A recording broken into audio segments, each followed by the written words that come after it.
The Wolf Hydrate formula at the time was created specifically for people like myself who were doing 3 to 4 fairly intense cardio sessions a week, weightlifting as well, and eating a very clean diet, a diet that is lacking in sodium. At the time of creating the formula as well, I was doing a lot of longer fasts, and I actually was using Celtic sea salt on the fast just to kind of get me through it, get some electrolytes back in there. However, I did notice that when I tried certain hydration formulas, particularly ones that were loaded with potassium, it really upset my stomach, especially after, say, 24 hours fasting. If I had something that was absolutely dosed up with potassium, it would send my stomach absolutely west. So Wolf Hydrate was created for the people like myself who are active, who are sweating a lot, who aren't eating a lot of sodium, and it's great for people who are fasting as well. So to start off, I'm going to run through some of the dosages in Wolf Hydrate and why they're in there at that dose. You can also find this on our website if you look up the blog section, and this full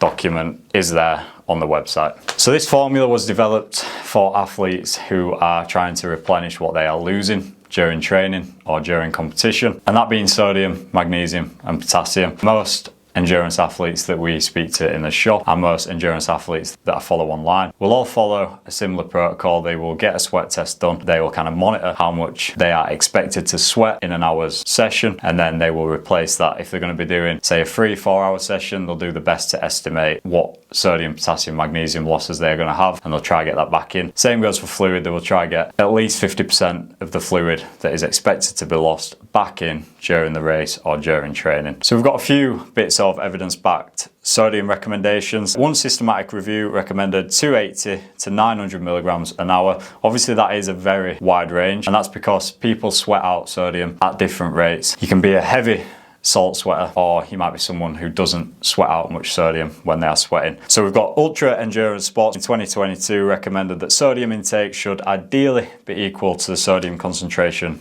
lost in sweat. This is a good rule of thumb for athletes, again, doing any sort of ultras, any sort of Ironmans. If you're trying to get back in what you're losing, you are dramatically decreasing the risk of dehydration. If you can get in at least 50 to 70% of your electrolytes back in and 50 to 70% of the fluid that you're losing back in, that's always recommended, and the research backs that up. We've also got one study that shows 504 milligrams per hour of sodium is shown to improve performance. I believe that was in a half Ironman, so the athletes who took 504 milligrams of sodium per hour of competing did better. We've also got another study in 2010 that showed the recommended sodium dose for endurance type training or endurance type events would be 400 to 800 milliliters of fluid containing at least 450 milligrams of sodium. We've then got the ACSM recommending 300 to 600 milligrams an hour. Again, that is predominantly for endurance type athletes. So the Wolf Hydrate contains 1000 milligrams of Celtic sea salt per serving. This yields about 370 milligrams of sodium. Again, that's within the lower end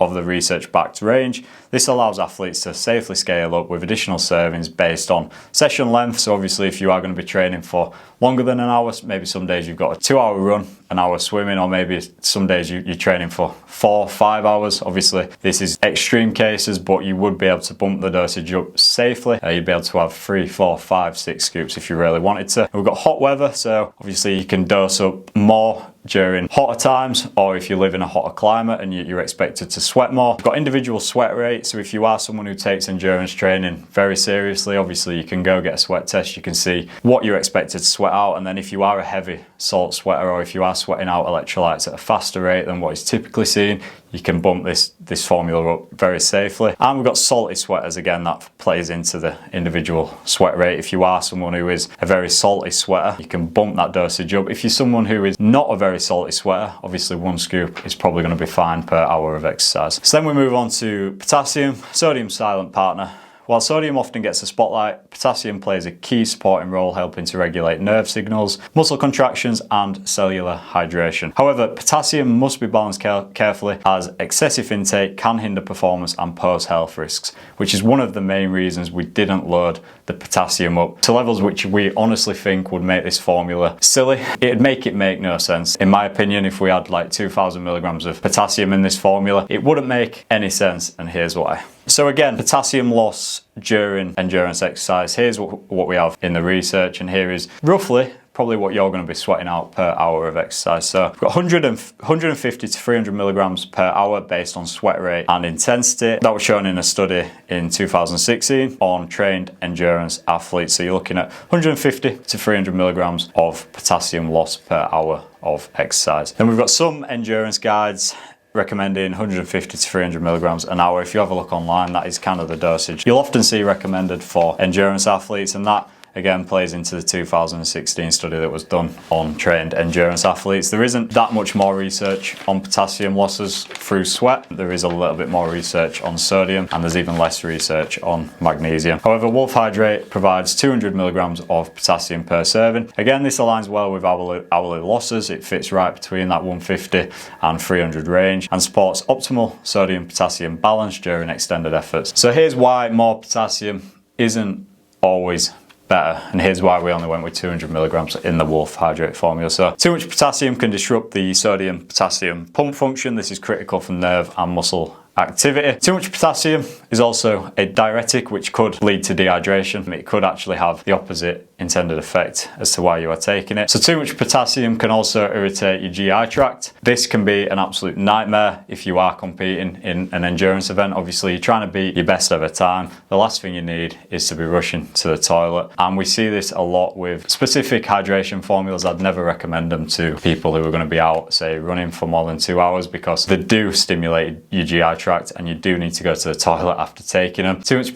potassium also if you are someone who is fasting or does fasting like myself. Again, it's a nightmare. It absolutely ruins your GI tract. It irritates the hell out of it. And again, you're just rushing to the toilet and it's not a very pleasant experience. In short, balance matters. Wolf Hydrate was designed to support, not overwhelm your electrolyte system. Again, potassium's in there in the kind of expected range, what we'd expect athletes to be sweating out per hour. It's not at the absolute bottom range, but it's nowhere near the top range. It's in between that 150 and 300 milligrams of expected potassium loss per hour. Again, it just means you can dose it up as needed. If you are someone who sweats out electrolytes at a faster rate than the average, you can obviously take more. If you're someone who's training for longer, you can take more. If you're someone who's training in a hot climate, you can take more. It's very versatile, it's cost effective, and it can be used however best suits you. So when I sat down to run through these clips yesterday, I realised that the magnesium section had been corrupted, so we actually lost that. So I'm going to run through the magnesium section again today. Magnesium sweat losses are a lot lower than sodium and potassium. One study showed that you lose between 15 and 25 milligrams of magnesium per hour. That were during prolonged endurance efforts. Again, you can find this on our website. Fluid Replacement in Sports 2020 also recommends a general rehydration guideline of between 10 and 100 milligrams of magnesium per litre of fluid. Again, that's more for endurance-based sports. Yeah, that's our kind of dosage breakdown on Wolf Hydrate. It was a thought-out formula at the time of creating it. Something that fitted my routine perfectly, something that I felt was lacking on the market. Don't get me wrong, now there is a few other formulas that have followed suit or followed the same kind of approach that we've taken, and there is formulas that are at kind of the top end of sweat testing ratios or expected sweat loss ratios. You've got guys who are putting like between 800 milligrams to a gram of sodium. They're putting the 300 milligrams of potassium in there, then they're going with the high-end dose of magnesium, which is about 100 milligrams as we discussed. So if you are someone who knows that you sweat out these electrolytes at a higher rate than maybe the average person, maybe these formulas will be better for you. Obviously, you can drop me a message and I can recommend you these formulas. And if you're someone who doesn't fit the target market intended for Wolf Hydrate, if you're someone who maybe eats a diet high in processed food, maybe you're someone who weight trains and you don't really sweat that often, maybe you do like 40-minute sessions and they're not that intense, I would probably opt for a different hydration formula. In the supplement shop, we've got probably 15 different hydration formulas, all unique in their own way, and there is probably a hydration formula out there for everyone. Some people out and out probably don't need hydration formulas at all. Those people who are eating a lot of food, they're getting a lot of sodium, potassium and magnesium in through the food. They're not sweating a lot. They don't need it. They honestly don't need it, and they definitely don't need something that is high in sodium like Wolf Hydrate. However, feel free to drop me a message. Like I say, we've got tons of different formulas in at the minute, and I could probably recommend one if you just tell me a little bit more about yourself. So I'm doing this because we have been questioned on certain dosages and whatnot, but everything's there, and that's kind of the reason that we made this formula. Obviously, we do get tons of positive feedback. We've got tons of endurance type athletes using this formula. We've got tons of bodybuilders who eat super clean, who train super hard and do a lot of cardio, who love this formula. And we've got people like myself who like to do longer periods of fasting who also use this formula every day. So yeah, hope you've enjoyed the video. Let me know if you've got any more questions, and I will see you in the next one. And given the fact that the file corrupted, it gave me a little bit more time to run through things, and I actually asked a few of our endurance-based athletes and customers what endurance formula they used before Wolf Hydrate, and here's some of the answers. So we had LMNT coming up at top. A lot of guys said they used LMNT. LMNT contains 1000 milligrams of sodium, 200 milligrams of potassium, 60 milligrams of magnesium, and that comes out at £1.43 per serving. Obviously that is on the high end of the sodium, so if you know that you're a heavy salt sweater, this might be a good option. Then we've got Scratch Labs hydration mix. That's got 19 grams of carbohydrates in as well.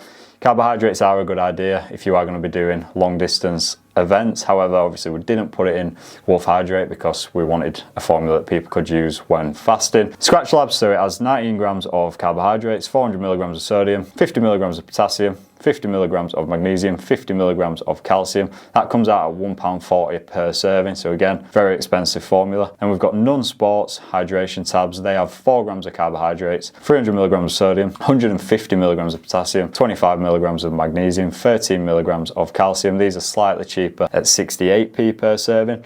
Then we've got Hammer electrolyte caps. So these are capsules. These come in at 80 milligrams of sodium, 100 milligrams of calcium, 50 milligrams of potassium, 50 milligrams of magnesium, and these are 53p per serving. Obviously these are lower in sodium, so you could dose them up as you wanted. Then we've got salt stick electrolytes. Quite a few runners actually said they used these before the Wolf Hydrate. These have got 100 milligrams of sodium, 30 milligrams of potassium, 10 milligrams of calcium, 6 milligrams of magnesium. Obviously these are quite low dosages, again allowing you to dose up as needed if you're doing any sort of long run. Like I said, ours is not the only hydration formula on the market. I believe ours is a very good value for money hydration formula for people who are training hard, training for longer periods, eating clean and doing some sort of fasting.